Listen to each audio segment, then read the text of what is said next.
toujours à propos de Tu Bishvat, en hébreu, un arbre se dit Etz, comme on le voit déjà au tout début du texte biblique dans la Sidra de Bereshit. Un arbre, c'est Etz, Ayin Sadik.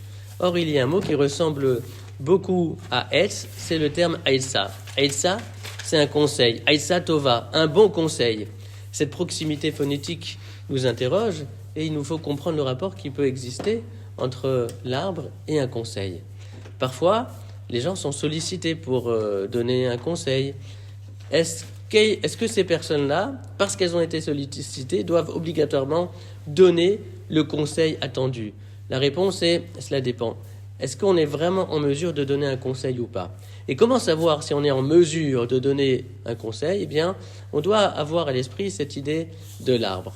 Qu'est-ce que l'arbre? Hier, on a dit que l'arbre était composé de 3 éléments. Vous avez l'élément principal, c'est-à-dire le tronc, et puis vous avez également les racines duquel il tire sa sève et son énergie pour bien pousser. Et ensuite, vous avez la partie supérieure avec les branches, les brindilles, les bourgeons, les fleurs, les feuilles, les fruits, etc.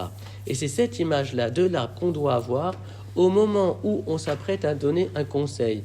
C'est-à-dire, est-ce que j'ai bien compris le problème lui-même tel qu'il se présente à moi? C'est l'appréhension du tronc. Mais le fait d'avoir compris le problème ne suffit pas.